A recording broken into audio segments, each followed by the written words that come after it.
Jadi untuk pada siang hari ini kita akan mencoba memahami bagaimana cara uh, program itu berjalan. Maka dari itu kita harus ini memahami algoritma dari suatu pemrograman itu bagaimana. Perlu kita ketahui bahwa yang namanya melakukan programming itu adalah hal yang unik ya. Jadi setiap orang itu mempunyai ciri khas pemrograman masing-masing. Ya. Nanti akan kelihatan lah orang yang bisa membuat keputusan seperti ini A, seperti A, B. Nah, itu nanti setiap orang pasti akan berbeda-beda. Oke. Jadi ini ya, kita coba tujuan dari perkuliahan ini adalah untuk memahami terkait dengan algoritma dan pemrograman dan bisa membuat algoritma sederhana khususnya untuk nantinya dilakukan pemrograman ya. Lalu apa sih definisi dari pemrograman, algoritma pemrograman itu? Bisa kita lihat. Ada yang tahu definisinya itu seperti apa? Nggak ada. Sudah membaca materi yang saya share di e-learning? Belum ya? Nah, kita mulailah definisinya.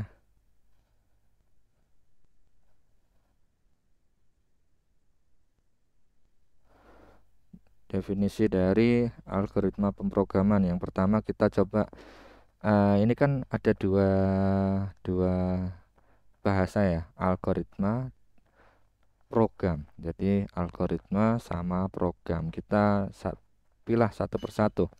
Dimana kalau yang namanya algoritma itu adalah urutan langkah-langkah untuk menyelesaikan masalah yang disusun secara sistematis dan terutama logis.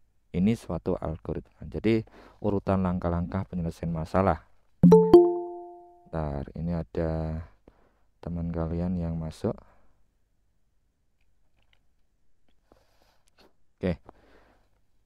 Lalu dalam kenyataannya ya, yang namanya algoritma setiap orang itu pasti berbeda-beda dalam penyelesaian masalahnya ya. Jadi misalkan si A, ini siapa ini? Nur Hadi. Ini kalau mau makan bagaimana? Apakah mengambil nasi dulu atau mengambil lauk dulu atau mengambil piring dulu? Nah, nanti di orang yang kedua pasti beda lagi caranya. Runtutannya itu seperti apa? Jadi setiap orang itu mempunyai ciri khas ataupun kebiasaan yang berbeda dalam menyelesaikan suatu permasalahan. Maka dari itu, yang paling efisien itu mencari algoritma yang paling cepat atau yang paling efisien ya. Paling efisien itu yang paling sesederhana mungkin dan bisa dipahami secepat mungkin. Seperti itu ya. Nah, ini terkait dengan algoritma. Lalu bagaimana yang namanya program itu apa? Kalau kita bahas, program adalah kumpulan dari suatu pernyataan yang ada di komputer.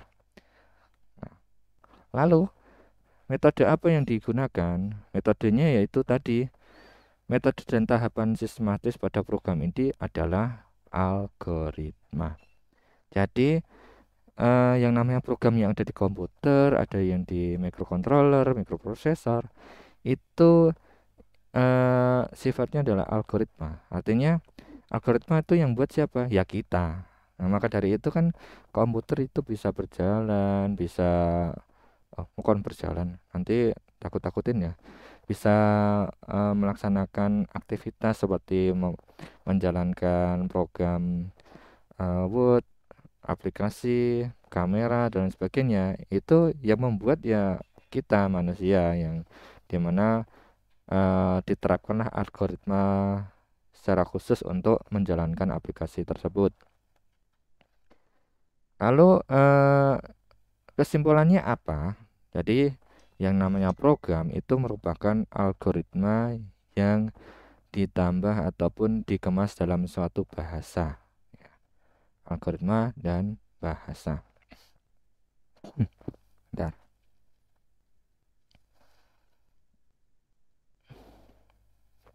Oke, seperti ini ya.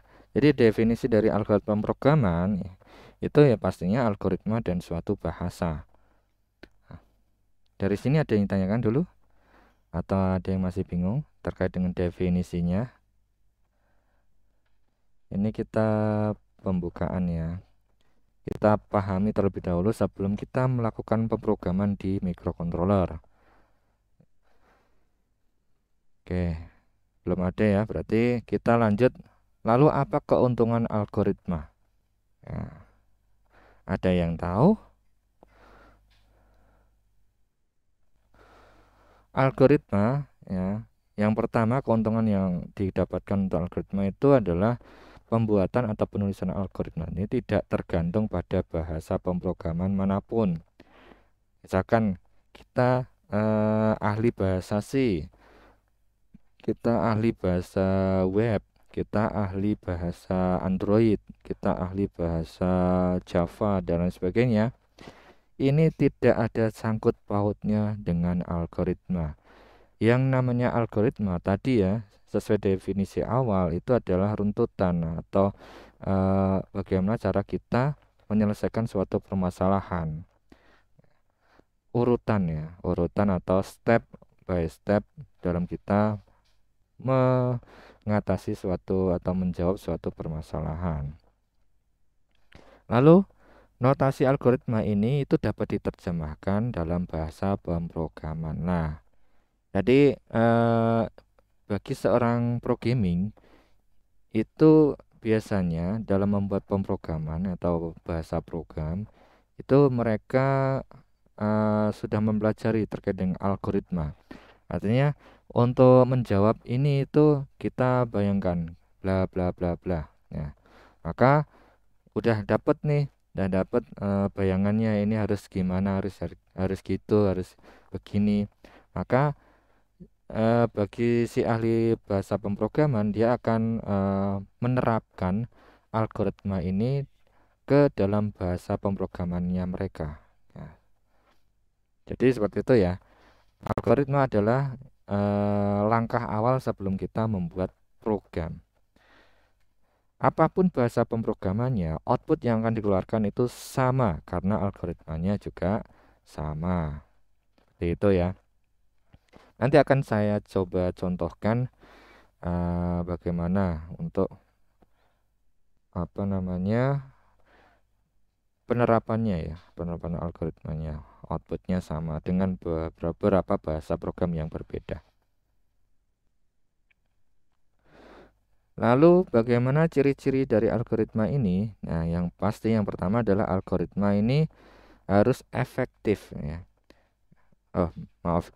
Algoritma itu harus berhenti setelah mengerjakan sejumlah langkah terbatas. Ini ciri-ciri algoritmanya. Terus algoritma itu memiliki 0 atau lebih masukan. Algoritma ini memiliki satu atau lebih keluaran. Jadi ada masukan, ada keluaran. Terus algoritma ini harus efektif. Yang namanya efektif itu setiap langkah harus sesederhana mungkin. Sehingga dapat dikerjakan dalam waktu yang relatif cepat. Nah ini. Kalau misalkan saya ingin ke pasar. Nah, ini pasar. Pasar. Di sini ada dua jalan. Ini saya. Ini ada satu jalur terus ada percabangan. Yang satu ke sini terus ke sini. Yang satu ini muter ini sini. Kira-kira kita mau milih jalan yang mana? Mau ke kanan kah atau mau ke kiri? Kalau kita perhatikan, mana jalur yang paling efektif? Jalur kiri atau yang kanan? Siap, jalur kiri, Bapak. Jalur kiri ya. Siap Artinya. kiri, Pak. Nah, yang namanya algoritma itu pasti seperti itu. Jadi kita harus pilih jalur yang paling efektif, efektif itu yang di kiri, maka kita pilih jalur yang kiri untuk mencapai pasar. Kalau kita mengambil yang kanan gimana, Pak? Bisa, ya bisa, nanti outputnya juga sama-sama ke pasar, tapi nanti dia akan lebih jalannya akan lebih jauh atau menempuh waktu yang lebih lama ketimbang mengambil jalur yang ke kiri. Nah, itu ya ciri-ciri algoritma itu seperti itu. Nah, lanjut lagi untuk penyajian algoritma. Ini yang pertama untuk penggunaan bahasa naturalnya. Itu kalau bahasa kita ya, bahasa manusia itu kan kita ada di Indonesia, pastinya menggunakan bahasa Indonesia. Atau kalau kalian prefer dengan bahasa Inggris, ya, silakan pakai bahasa Inggris, ya. Jadi mana yang menjadi kelemahannya, yang masing-masing sering membingungkan, itu sulit dipahami, itu ya kita sendiri ya. Jadi kalau kita menggunakan bahasa natural, bahasa Indonesia, bahasa Inggris, itu kelemahannya yang pertama ya, kita untuk mentranslate bahasa teman kalian dengan teman yang satunya itu nanti juga akan berbeda ya. Jadi kadang kita mempelajari bahasa mereka itu kadang sulit. Misalkan eh, saya atau kalian ini lahir di Jawa, terus yang teman kalian itu lahir di Sunda, terus teman yang satunya itu lahir di Papua. Nah, ketika suatu hari kita ada kelompok ini berdiskusi, tapi kalau misalkan kita bertiga ini masing-masing menggunakan bahasanya sendiri-sendiri, ya tidak ada bahasanya, nanti juga akan bisa membuat kita kebingungan atau sulit memahami bahasa masing-masing ya, seperti itu. Makanya harus ada suatu solusi, yaitu kalau misalkan kita membuat algoritma itu harus divisualisasi atau ada report yang baku atau pembuatannya yang baku, yaitu menggunakan flowchart. Nah, atau menggunakan pseudocode, pseudocode ini tulisannya, tapi untuk apa namanya, untuk ini menyebutkan itu pseudocode. Pseudocode. Nah, jadi bedanya apa flowchart sama pseudocode? Bedanya itu kalau algoritma itu masih menggunakan bahasa kita, bahasa manusia, tapi dalam bentuk visual flowchart. Tapi untuk pseudocode itu dia sudah mendekati bahasa pemrograman, ya, sudah mendekati bahasa pemrograman. Artinya bahasa yang digunakan itu adalah bahasa dalam pemrograman. Tapi untuk pseudocode ini agak sedikit sulit ya dimengerti oleh orang yang belum tahu pemrograman. Seperti kita-kita ini kalau misalkan belum tahu pemrograman, ini itu bahasa apa ya? Nanti akan ketahuan lah. Misalkan ini saya punya hmm, mana ini? Oke, ini saya tampilkan. Saya contohkan, tidak muncul nih. Oke. Nah, ini adalah aplikasi untuk pemrograman ya. Kalau kalian mau belajar silakan. Ini saya save dulu untuk dokumen kode.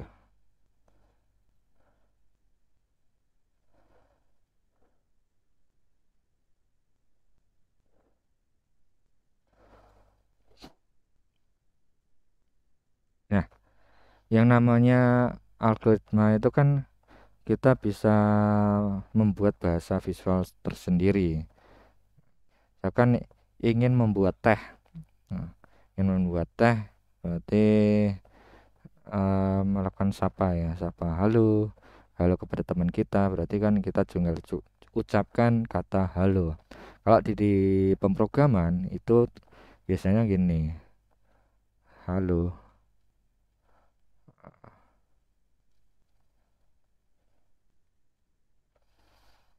Nah, kayak gini. Jadi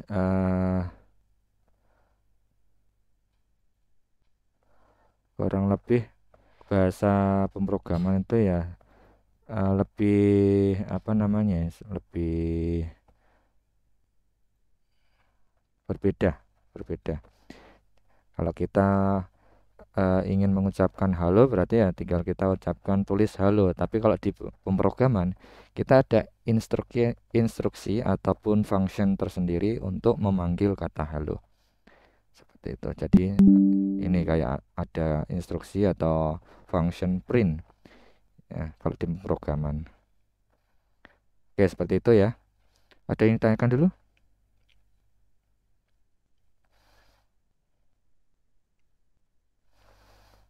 Sebelum ada Bapak. Belum ada ya.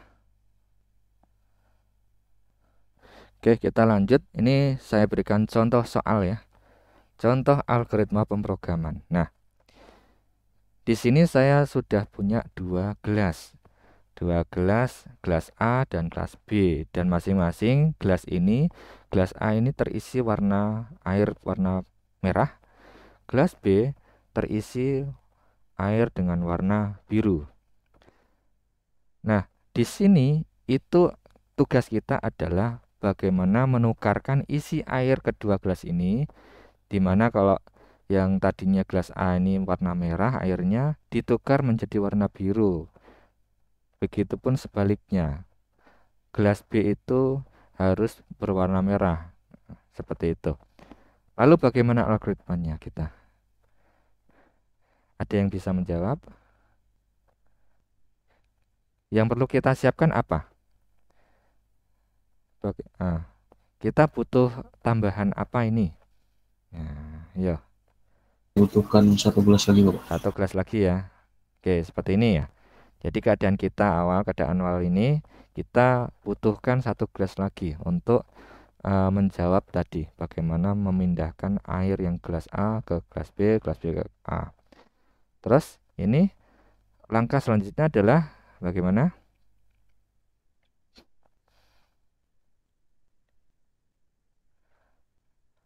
Paling gampangnya, ini kan gelasnya kosong ya, gelas yang C ini kosong. Kita tuangkan gelas A ke gelas C seperti ini ya. Tuangkan gelas A, tuangkan air yang ada di gelas A ke gelas C. Lalu langkah berikutnya apa?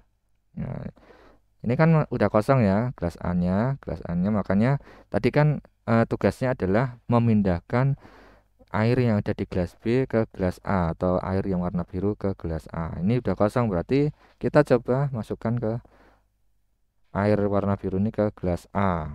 Ya, seperti ini ya. Lalu karena ini udah kosong gelas B-nya, maka kita tuangkan kembali yang tadi ada di gelas C ke gelas B. Lalu hasilnya adalah seperti ini kan. Nah, jadi air yang ada di gelas B tadi sudah berpindah ke gelas A. Begitupun sebaliknya air yang ada di gelas A warna merah berpindah ke gelas B yang tadinya warna biru. Nah, ini merupakan algoritma yang sederhana. Ada 3 tahap tadi ya, ada 3 tahap. Yang pertama menyiapkan gelas dan tuangkan gelas air yang ada di gelas A ke gelas C. Kemudian air yang ada di gelas B dituangkan ke gelas A. Terus air yang ada di gelas C tadi dituangkan kembali ke gelas B. Seperti itu ya. Nah, bisa dipahami ini? Siap bisa Bapak. Saya. Oke, kita lanjut untuk melakukan representasi algoritma itu seperti apa. Nah, representasi algoritma artinya pembuatannya ataupun penggambaran dari algoritma itu apa. Jadi tadi kan ada dua ya, representasi algoritma itu ada dua, menggunakan flowchart dan pseudocode. Ya, pseudocode ada flowchart dan pseudocode. Jadi nanti kita pelajari ini masalah satu-satu ya, flowchart dulu, kemudian kita pelajari pseudocode-nya itu seperti apa. Kita masuk ke flowchart dulu. Yang namanya flowchart itu adalah gambaran dalam suatu bentuk diagram. Ya, diagram seperti yang ada di contoh ini. Ini ada diagram, ada bulat, ada kotak, ada seperti ini. Nah, ini sudah mengenal ini atau sudah pernah melihat bagan seperti ini atau sudah pernah Sudah, membuat? sudah pernah melihat dan membuat Bapak. Nah, lihat ya. Flowchart itu kalau dalam bahasa Indonesia itu apa?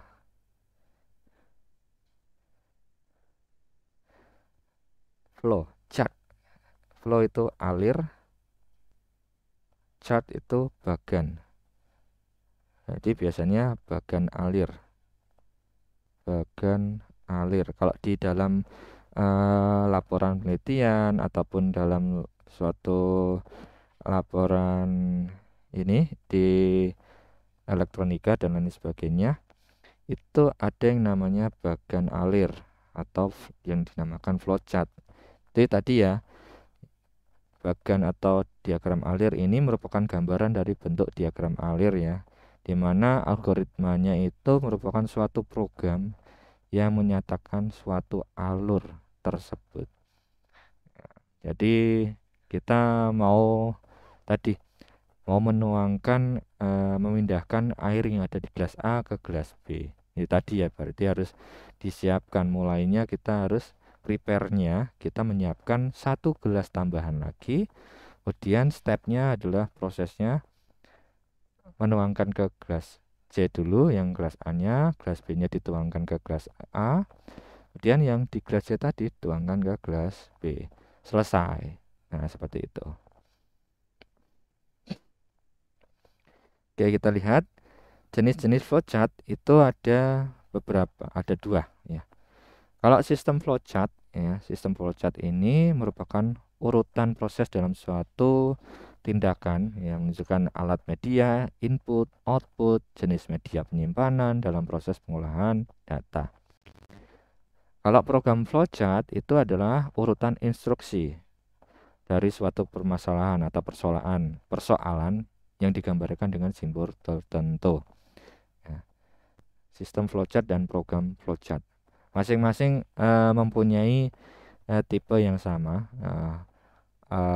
bentuk yang sama, tapi difungsikan yang ke hal yang berbeda.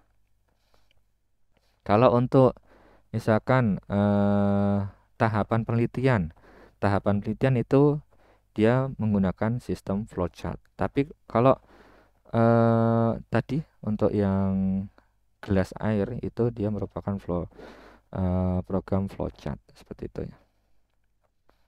Nih, kita lihat sistem flowchart itu seperti apa. Nah, kalau ini merupakan jajar genjang ya. Ini apa ini? Ini apa ini? Jajar genjang ya. Siapa? Tergenjang Pak. Ya, kalau kalian menemukan bentuk yang seperti ini merupakan flowchart untuk apa? Input dan output. Input dan output. Dan misalkan ada yang ini kotak persegi tapi miring, ya, persegi panjang tapi miring. Ini merupakan proses input manual. Artinya maksudnya input manual apa? Input yang di trigger oleh manusia atau yang melakukan user. Input yang dilakukan oleh user. Usernya siapa ya? Kita manusia. Nggak mungkin hewan, kucing, ya beda ya. Nah, ini kalau persegi panjang yang benar, proses ini merupakan suatu proses. Di mana proses ini ya kalau dalam sistem itu menunjukkan bisa alat media dari input, output, atau jenis media penyimpanan lainnya. Magnetic disk ini adalah penyimpanannya. Seperti ini ya. Ini kayak tabung tapi yang kecil, disk. Terus kalau misalkan ada file, karena ini merupakan sistem, file itu bentuknya seperti ini. Dan yang terakhir adalah arah prosesnya. Yang namanya flowchart itu ada arahnya, ada arah atau flow prosesnya.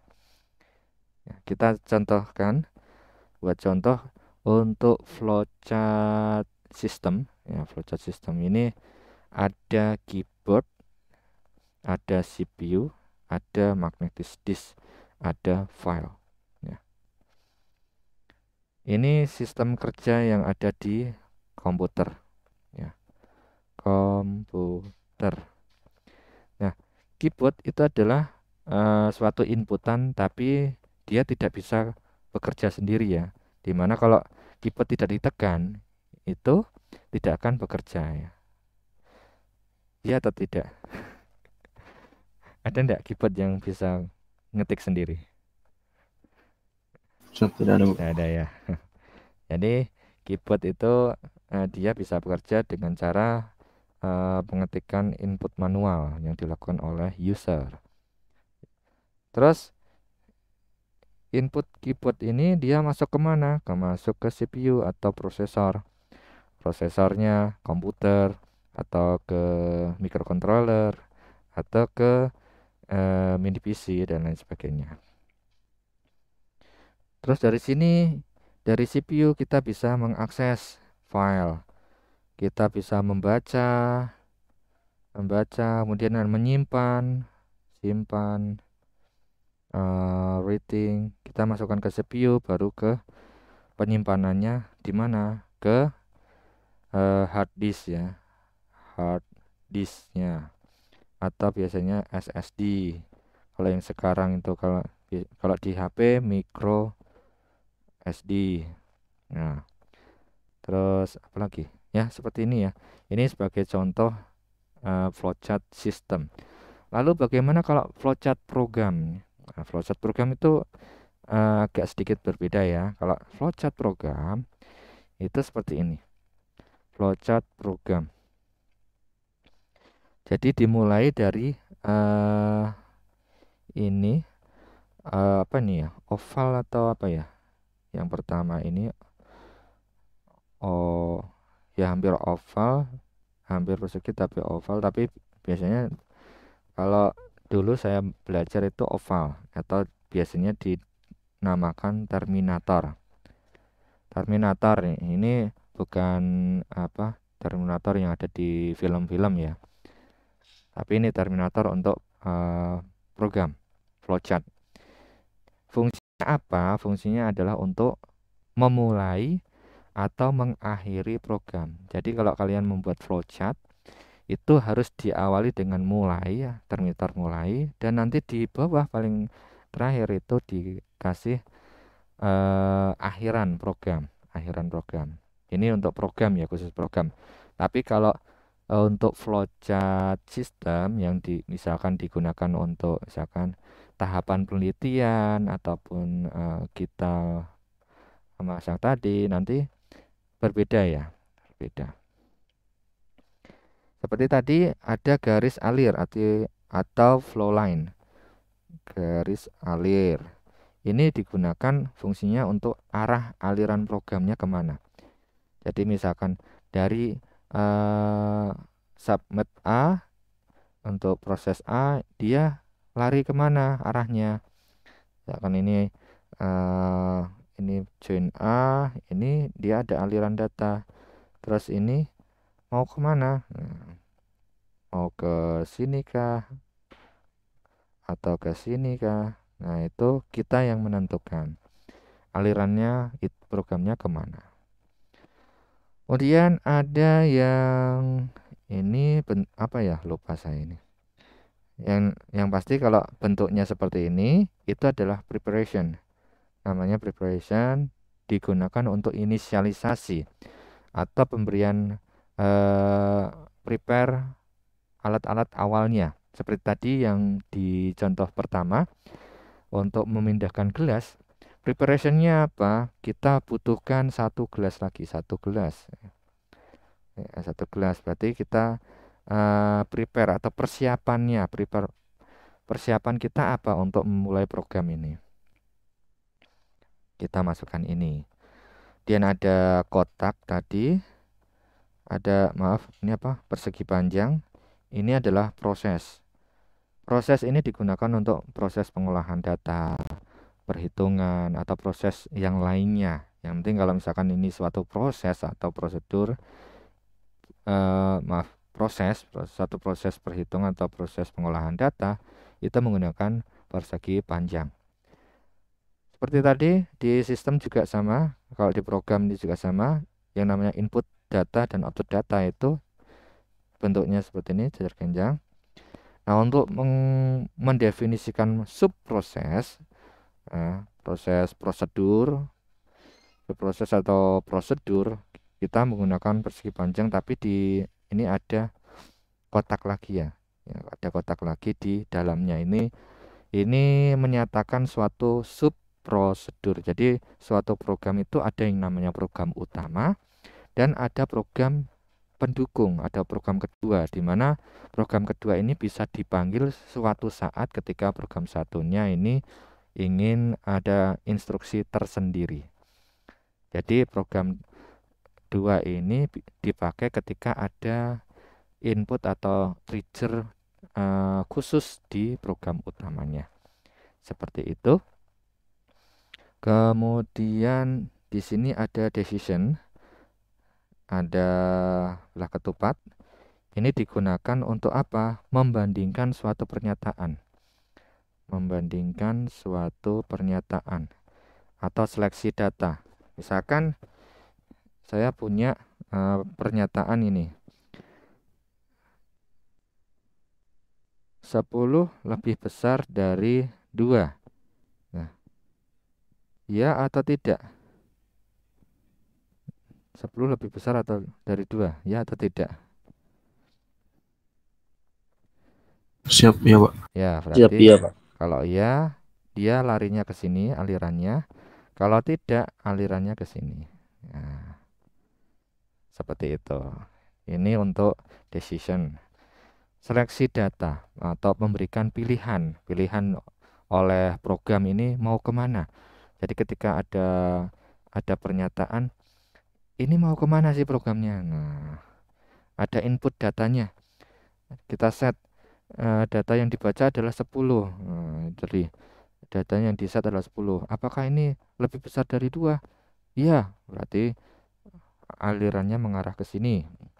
Kalau tidak, misalkan datanya 0, berarti ini lebih kecil ya, berarti tidak, dia alirannya ke sini. Nah, ada lagi ini on pack connector. Ini yang bentuk bulat ini ya. On pack connector. Ini digunakan apa? Ini menghubungkan bagian flowchart yang berada pada halaman tertentu. Yang berbeda ya. Yang berada pada satu halaman ini. Nah, misalkan kita membuat program dalam satu lembar ini tidak cukup. Artinya ini membutuhkan hubungan ya, penghubung dari beberapa flowchart. Mohon maaf. Kalau onpack itu merupakan bagian flowchart yang dalam satu halaman ya. Jadi sini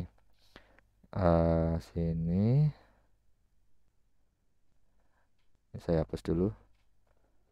Misalkan di sini ada proses A,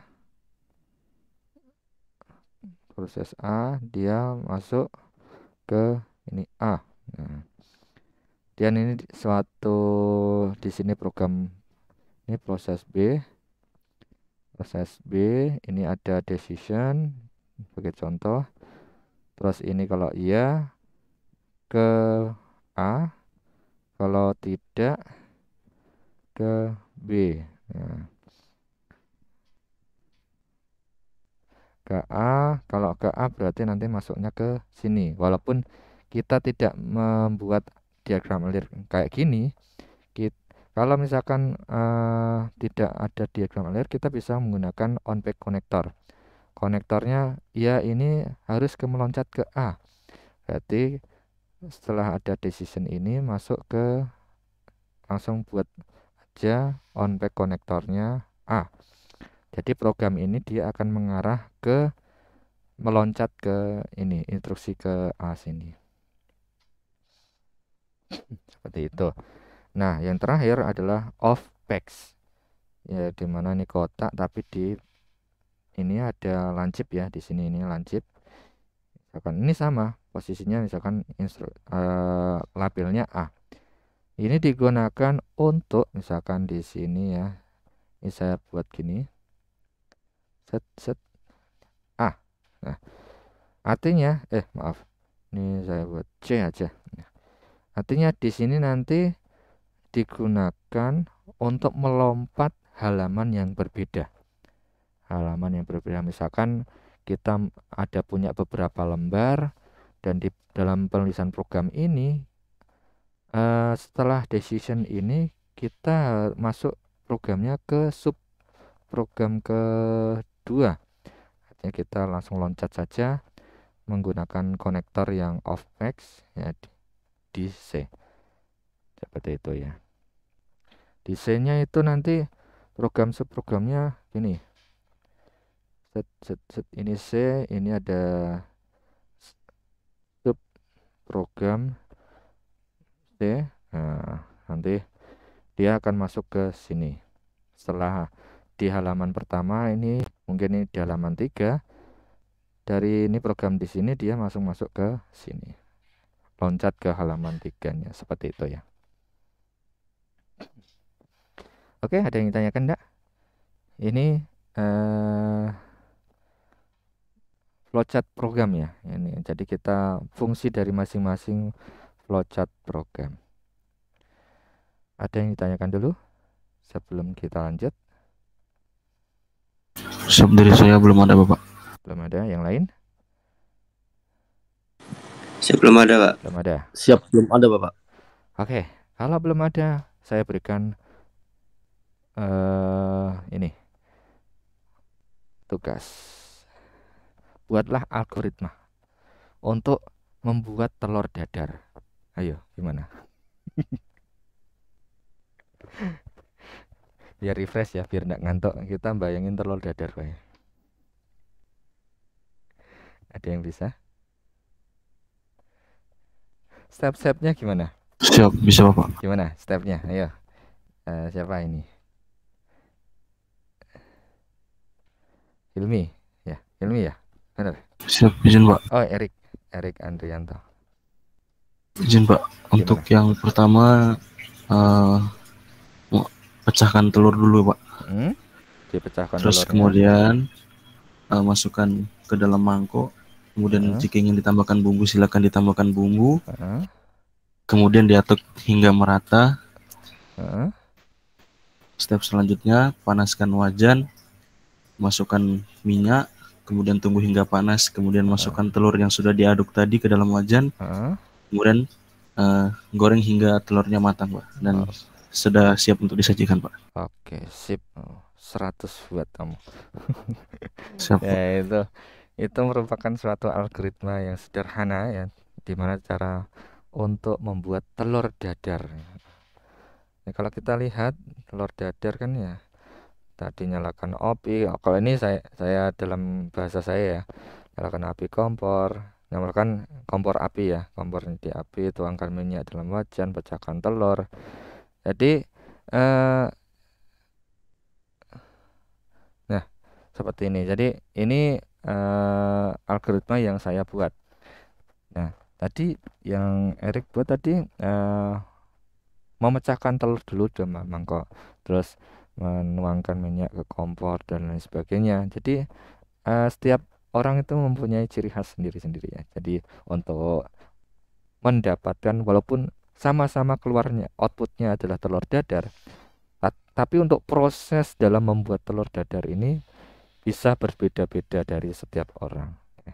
Itulah inti dari algoritma. Ini untuk algoritma dasarnya. Lalu bagaimana kalau kita tuangkan dalam flowchart? Ya, untuk dituangkan ke dalam flowchart itu seperti apa? Nah, seperti ini misalkan. Startnya kita buat start tadi ya. ini awalannya start, terus di akhir itu juga harus dikasih end atau selesai. Start kan mulai, end itu selesai. Jadi nanti misalkan kalian membuat flowchart seperti ini, pastikan untuk awalan dan akhiran itu kalau kalian menggunakan bahasa Indonesia, akhirnya juga pakai bahasa Indonesia. Tapi kalau akhirannya menggunakan bahasa Inggris, akhirannya juga menggunakan bahasa Inggris ya. Awalan ya, maksudnya awalan bahasa Inggris, akhirnya juga bahasa Inggris. Start, end, atau mulai, terus selesai. Nah, terus kita siapkan. Dalam penyiapannya kita siapkan apa? Menyiapkan kompor dan dinyalakan apinya.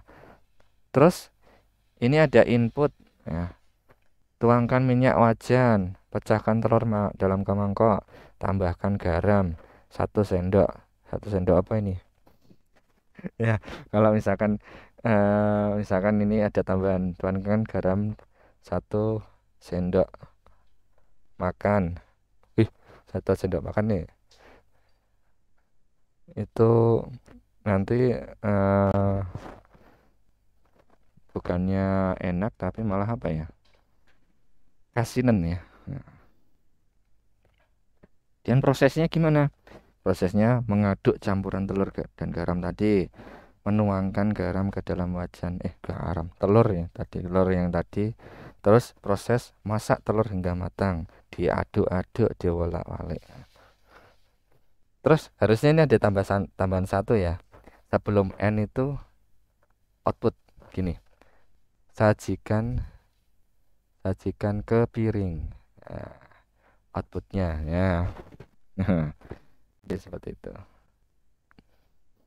Gampang ya algoritma flowchart ya. Jadi ilmu flowchart ini itu banyak digunakan di tempat manapun, nggak cuma di teknik saja, dalam dunia lainnya itu juga pasti menggunakan flowchart dan bentuknya juga hampir sama lah untuk fungsi-fungsinya.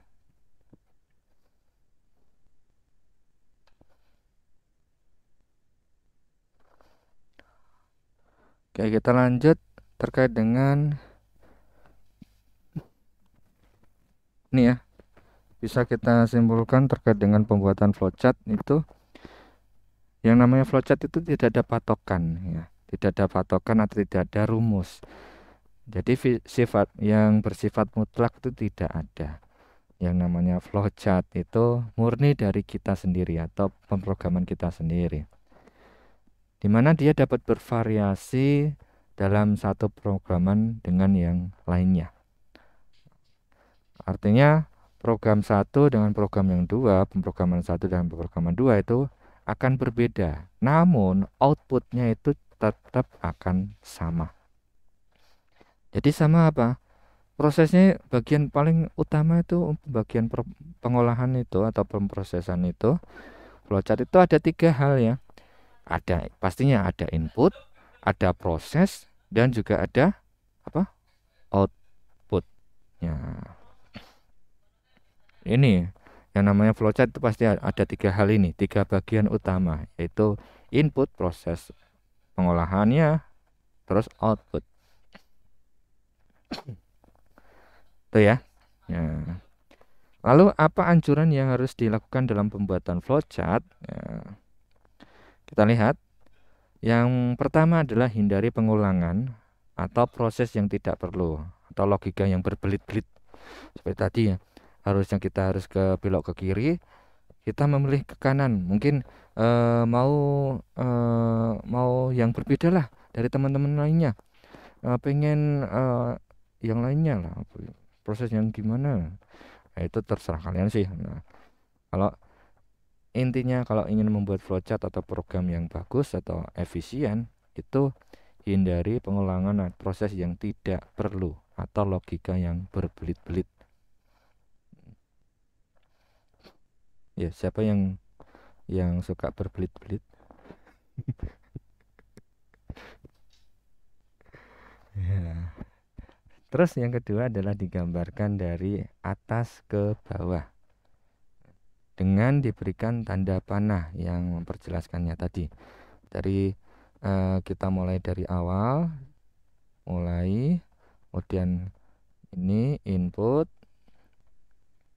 terus ini proses, terus ini ada outputnya, terus yang terakhir adalah selesai. Nah, ini programnya untuk flowchart ya, seperti ini. Kalau digambarkan dari atas ke bawah, ini flowchart.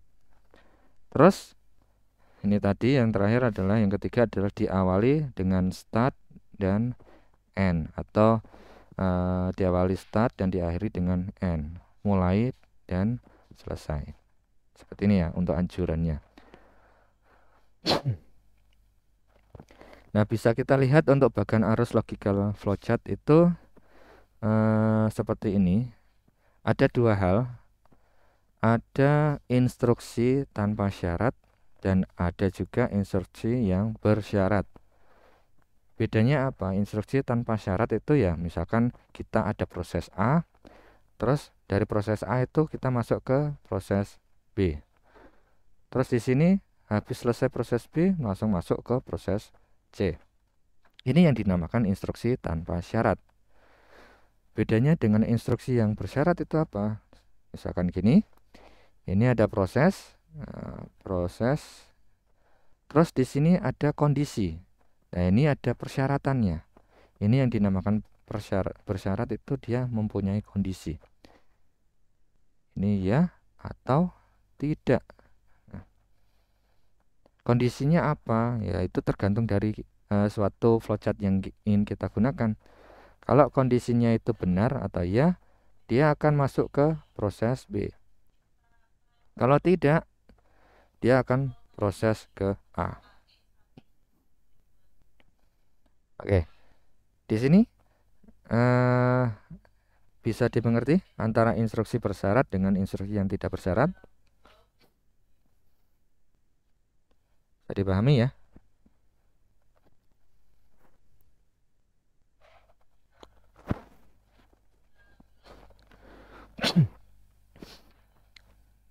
Tidak ada. Kalau tidak ada, saya anggap paham.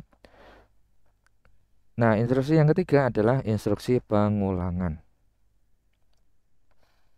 Yang namanya pengulangan artinya dari proses B ini tadi ya, ini ya, ini tidak. Kemudian masuk ke proses B, habis proses B dia langsung mengulang lagi ke awal.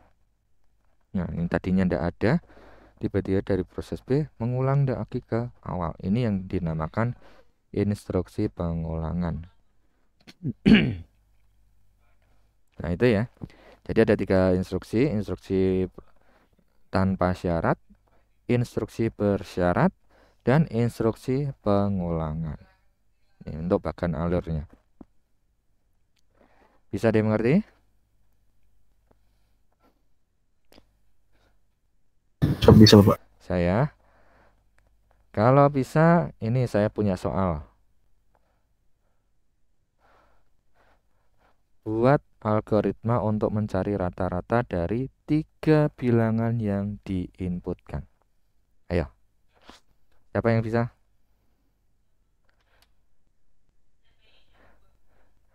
Boleh menggunakan bahasa Indonesia, bahasa Inggris, atau bahasa yang bisa kalian pahami.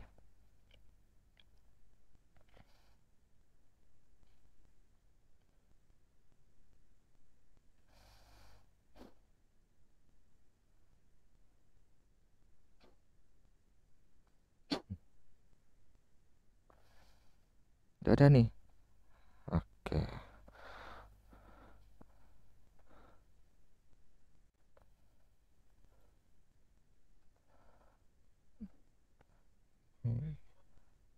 Ayo, siapa yang bisa?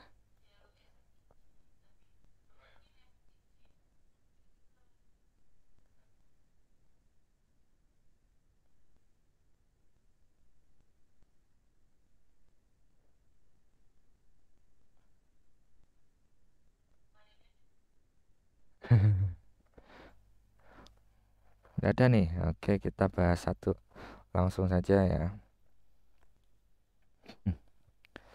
Algoritmanya ini saya menggunakan dengan bahasa Indonesia ya. Kita gunakan dengan bahasa Indonesia. Tadi kita disuruh apa? Membuat algoritma mencari rata-rata ya. Rumus rata-rata apa? Rata-rata average ya, atau rata-rata.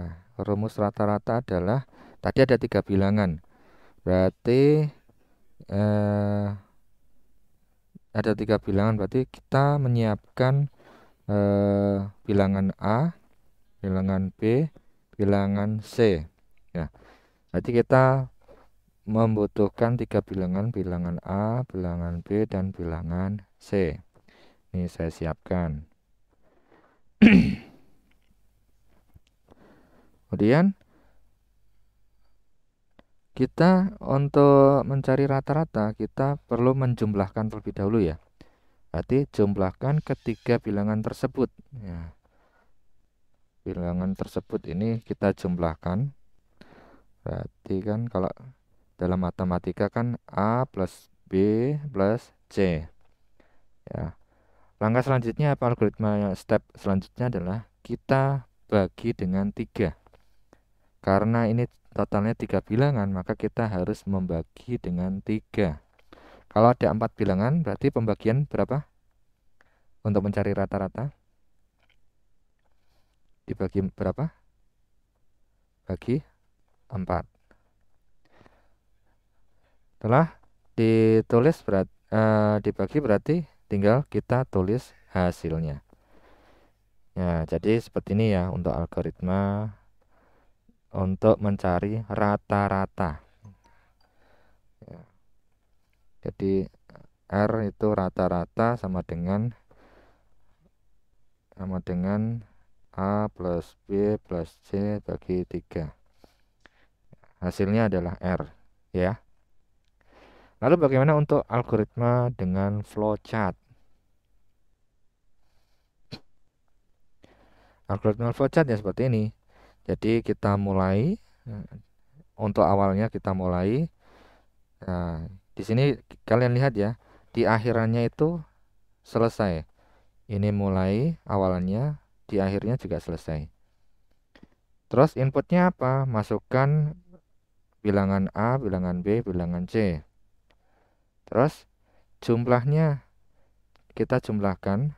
Jadi prosesnya adalah kita jumlahkan. Jumlah sama dengan A plus B plus C.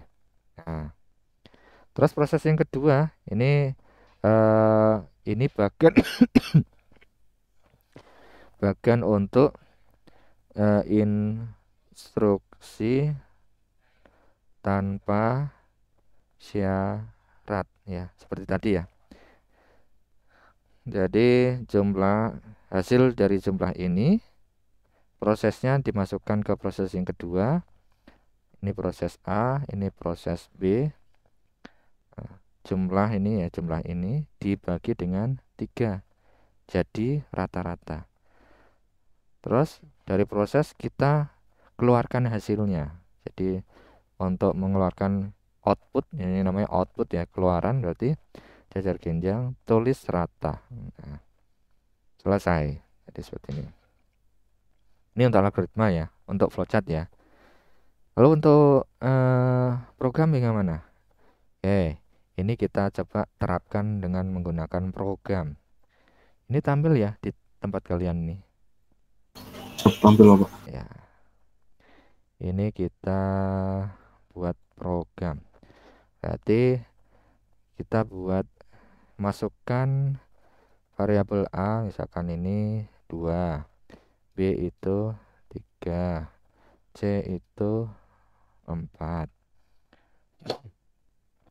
Terus kita proses jumlah sama dengan A plus B plus C. Terus proses berikutnya rata sama dengan rata sama dengan jumlah dibagi 3. Terus ini tulis rata, berarti kita tinggal aja print rata, selesai. Kita tulis hasilnya bagaimana ini.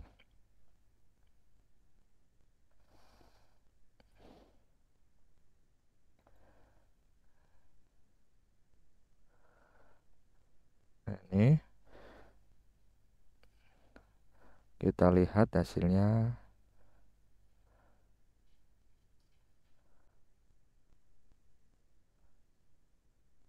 Tiga ya. Jadi kita coba lihat, ini bisa ditulis print jumlah ya.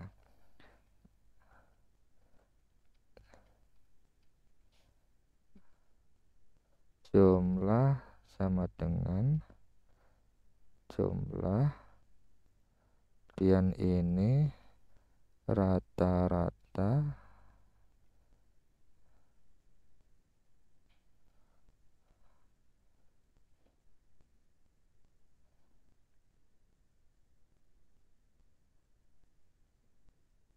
tidak mau. Nah, ini ya, jumlahnya itu 9 tadi kan, 2 tambah 3 berapa? 5 tambah 4 9. 9 dibagi 3 berarti 3 rata-rata. Seperti itu ya. Jadi program, antara program dan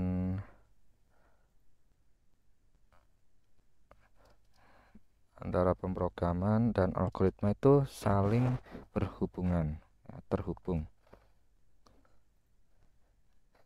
Kalau kita mau membuat program atau pemrograman, kita buat algoritma terlebih dahulu. Bisa menggunakan algoritma yang tadi, menggunakan bahasa kita, atau menggunakan algoritma dengan flowchart. Itu gimana?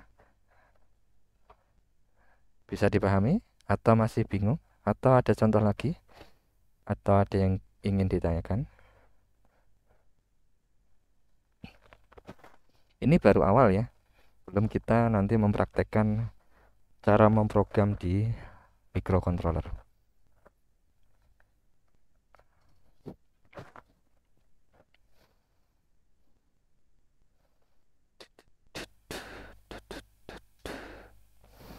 Tidak ada yang tanyakan ini.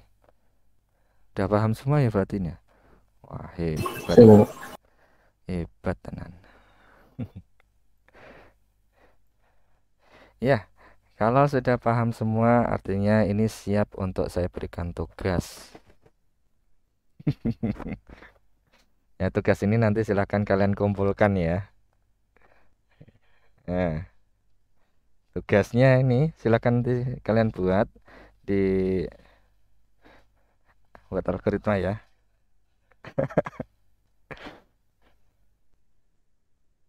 Nah, silakan dibuat algoritmanya. Ini ada dua soal untuk membuat algoritma luas lingkaran dan keliling segitiga siku-siku. Buatlah flowchart dari algoritma pada soal nomor 1 tadi. Jadi membuat algoritma, kemudian buat flowchartnya. Nah, gimana? Ada yang tanyakan untuk tugasnya?